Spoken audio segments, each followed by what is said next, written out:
Assalomu alaykum hurmatli kuzatuvchilarim. Hammalaringizga avvalambor rahmat. Kommentariyalar uchun har doim kuzatib borib, meni qo'llab-quvvatlayotganlaringiz uchun rahmat hammalaringizga.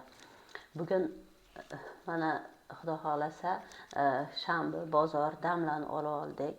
Ertadan nasib bo'lsa ishga chiqamiz.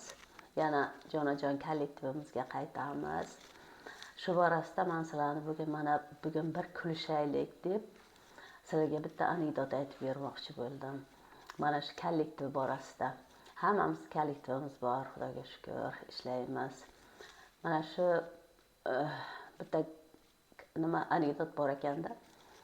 Mana bu bir kuchuk bor ekanda, it. U adashib qolibdi, cho'llarga borib tushib qolib, shu och nahor adashib qolibdi-da, bo'rilar to'dasiga tushib qolibdi. Bo'rilar to'dasiga tushib, ular bo'rilar bilan do'st bo'libdi. Do'st bo'lib ovlabdi, ovchilik qilibdi.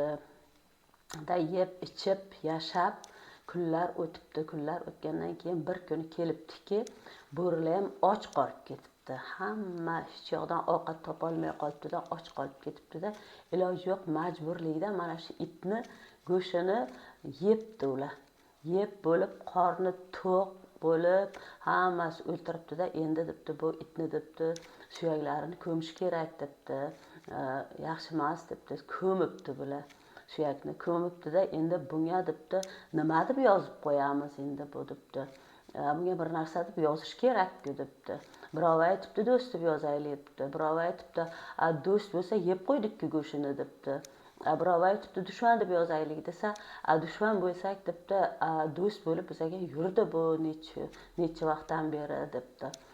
Deb o'tirsa, orqadan bittasi tishini kavlab o'tirganimishda, kollektivdan deb yozib qo'yaylik debdi. Kollektivda urushamiz, chanqishamiz, yarashamiz. O'shanga agar sizlarga kulgili bo'lgan bo'lsa, qiziqarli bo'lgan bo'lsa, bittadan like. Rahmat hammalaringizga. Yaxshi kayfiyat ulashgan bo'lsam, xursandman. Sog' bo'linglar.